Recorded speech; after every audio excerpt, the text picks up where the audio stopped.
New chapter is general anaesthetic. आपल्याला पाहायचं आपल्याला जनरल अनेस्थेटिक म्हणजे काय. फर्स्ट ऑफ ऑल पाहू आपण जनरल अनेस्थेटिक म्हणजे काय, त्याचे आपण डेफिनेशन पाहू.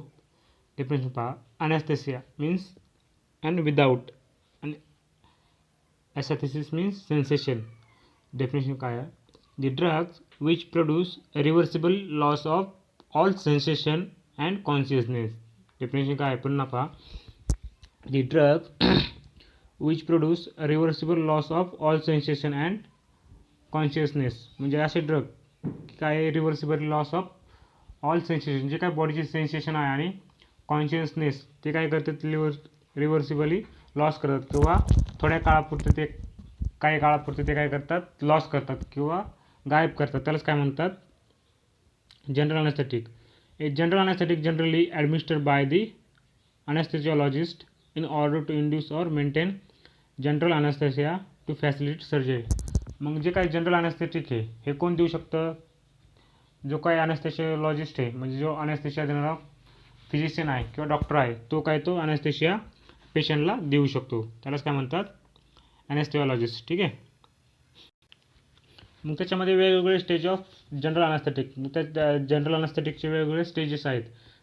4 स्टेजेसमध्ये आहे जनरल अनेस्थेटिक, ते आपण पाहू. त्याच्यामध्ये स्टेज फर्स्ट काय पहा अनाल्जेसिया. स्टेज फर्स्ट आहे ॲनालिसिया. ॲनालिसिया म्हणजे काय. Start from beginning of anesthesia administered and last up to loss of consciousness, feels a dream like state, reflexes and respiration remain normal. पहिला स्टेज कोणती आहे अनाल्जेसिया. अनाल्जेसिया कधी स्टार्ट होतो जेव्हा आपण त्या पेशंटला अनेस्थेटिक ॲडमिनिस्टर करतो. ॲडमिनिस्टर स्टार्ट केल्यापासून ते जे काय त्याचे कॉन्शियसनेस किंवा त्याचे सेन्सेशन आहे ते लॉस होण्यापासून त्याची जी स्टेज असते त्याला काय म्हणतात अनाल्जेसिया.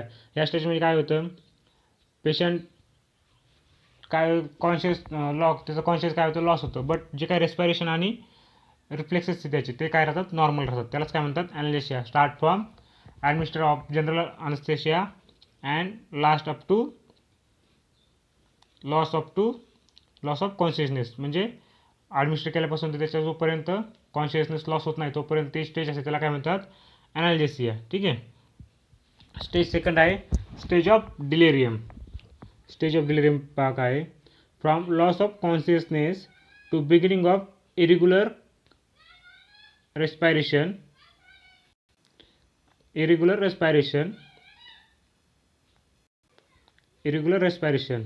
apparent excitement is seen, muscle tone increases, jaw are tightly closed, heart rate and blood pressure may be rise. Stage of delirium म्हणजे काय लॉस ऑफ कॉन्शियस, जेव्हा पेशंटचं कॉन्शियसनेस काय होईल लॉस होईल. And beginning start of irregular respiration, त्याचं consciousness काय होईल लॉस होईल. आणि जे काही रेस्पायरेशन पहिल्या स्टेजमध्ये काय होतं त्याचं लॉस ऑफ कॉन्शियसनेस झाला तरी पेशंटचं रेस्पायरेशन कसं होतं नॉर्मल पोझिशनला होतं. पण हे सेकंड स्टेजमध्ये काय आहे जे काय त्याचं रेस्पायरेशन आहे ते काय इरेग्युलर होईल की त्याचं श्वासोच्छ्वास काय होईल इरेग्युलर होईल. अँड त्याचं पेशंटमध्ये एक्साइटमेंट सीन येईल किंवा जे काय मसल टोन आहे ते इन्क्रीज झालेला असेल, त्याचा जो जबडा आहे तो काय असेल टाईटली क्लोज झालेला असेल किंवा हार्ट रेट आणि ब्लड प्रेशर हे वाढलेलं असेल. त्यालाच काय म्हणतात स्टेज ऑफ डिलेरियम किंवा स्टेज सेकंड. थर्ड स्टेज आहे सर्जिकल अनेस्थेसिया किंवा थर्ड स्टेप आहे सर्जिकल अनेस्थेसिया. ते पहा काय त्याच्यामध्ये. Extended from onset of irregular respiration to cessation of spontaneous breathing. This has been divided into 4 plans. म्हणजे जे काही त्याचं इरेग्युलर रेस्पायरेशनपासून जे काही पेशंटचं स्पॉन्टेनियस ब्रिदिंग आहे, ब्रिदिंग म्हणजे काय हार्टबीट ते कमी जास्त होण्यापासून जे काही स्टेज आहे त्यालाच काय म्हणतात सर्जिकल अनेस्थेसिया. त्याच्यामध्ये त्याचे 4 प्लॅन दिलेले आहेत. त्याच्या फर्स्ट प्लॅन पहा.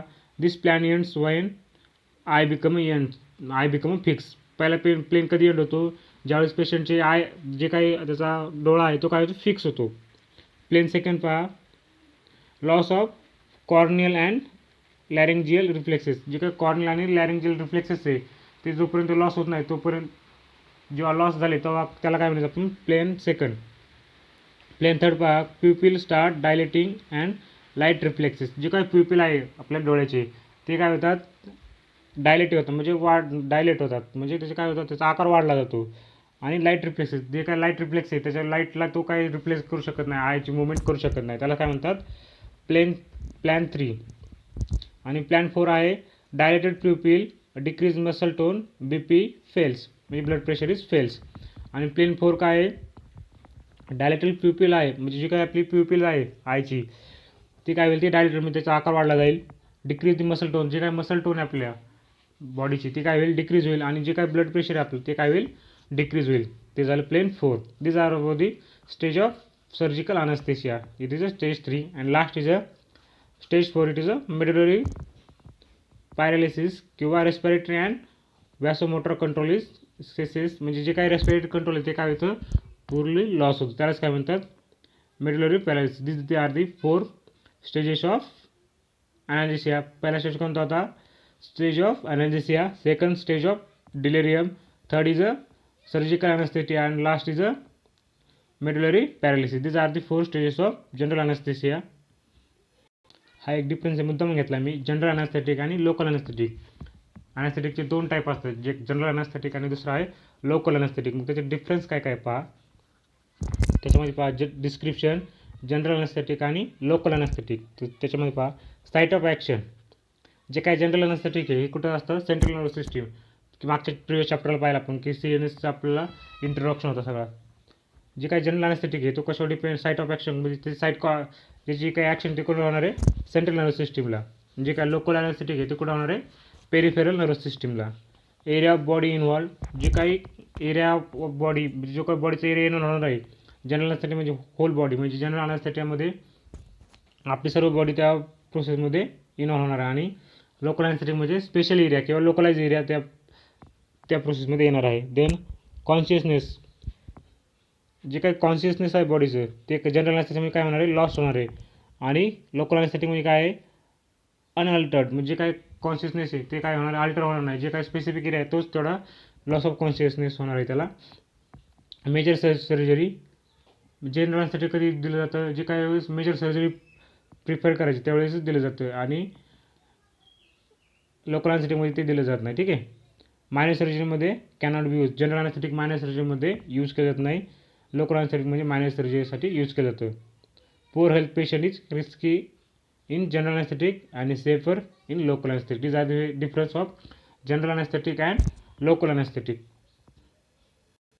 Then classification of general anesthetic. General anesthetic चे क्लासिफिकेशन पहा काय काय आहे. जनरल अनेस्थेटिकचे 2-3 क्लास आहेत. First is inhalation and intravenous. तर त्याच्यामध्ये इनहेलेशनमध्ये 2 आहेत, एक गॅस आणि सेकंड व्होलाटाईल. आणि इंट्राव्हेनसमध्ये आहे, इंट्राव्हेनसचे खालचे एक्झाम्पल आहे. ठीक आहे. तर इनहेलेशनमध्ये पहा, पहिलं गॅसमध्ये एक्झाम्पल आहे, गॅस जनरल अनेस्थेटिकचे एक्झाम्पल आहे नायट्रस ऑक्साईड, त्यालाच काय म्हणतात, laughing gas. Then second volatile लिक्विडमध्ये पहा, halothane, डेस्फ्लुरेन, सेवफ्लुरेन, आयसोफ्लुरेन and इनफ्लुरेन. These are the various example of volatile liquids in inhalation anesthetic. आणि इंट्राव्हेनसमध्ये thiopentone sodium, etomidate, ketamine, propofol, methohexitone sodium. These are the various example of general अनेस्थेटिकचे 2 class कोणते, inhalation आणि intravenous. इनहेलेशनमध्ये 2 gases आणि volatile liquid, आणि इंट्राव्हेनसचे ते एक्झाम्पल. ठीक आहे. मग त्याच्यामध्ये पुन्हा आहे mechanism of action of general anaesthetic. मग जनरल अनेस्थेटिक मेकॅनिझम कसं होतं, बॉडीवर कसं ॲक्ट होतं. मग त्याच्यामध्ये वेगवेगळे रिसेप्टार त्या अनेस्थेशियाला बाइंड होतात आणि आपल्या बॉडीला इफेक्ट दाखवतात. त्याच्यामध्ये वेगवेगळे रिसेप्टार आहेत. फर्स्ट रिसेप्टार आहे गॅमा अमायनो ब्युटारिक ॲसिड किंवा गाबा ए रिसेप्टार. मग तो गाबा रिसेप्टारसोबत कोण कोण रिॲक्ट होतं, त्याच्यामध्ये एक्झाम्पल आहे हॅलोथेन, प्रोपोल, इथिओमाइडेट, इनफ्लुरेन, आयसोफ्लुरेन, डेसिफ्लुरेन अँड सेवफ्लुरेन. हे काय गाबा रिसेप्टरसोबत रिॲक्ट होऊन अनेस्थेटिक ॲक्शन दाखवतात. कोणकोणते एक्झाम्पल आहे, GABA receptor A potentiated by halothane, propofol, etomidate, enflurane, isoflurane, desflurane आणि सेवफ्लुरेन. हे काय आहे, GABA A receptor. Then N methyl D aspartate receptor, म्हणजे जे काही एन मिथाईल डिॲस्पार्टेट रिसेप्टर आहे ते कशासोबत ॲक्ट होतं, त्याच्यासोबत आहे ketamine, nitrous oxide and xenon. हे त्या एन मिथाईल डिॲस्पार्टेटसोबत रिॲक्ट होऊन अनेस्थेटिक ॲक्शन दाखवतं.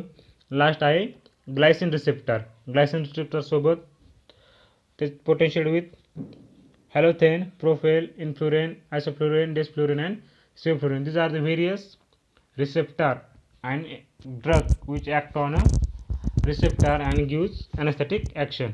हे काय मेकॅनिझम ॲक्शन आहे, म्हणजे ड्रग कशासोबत कोणत्या रिसेप्टरसोबत बाइंड होतो आणि तो अनेस्थेटिक ॲक्शन दाखवतो. ठीक आहे.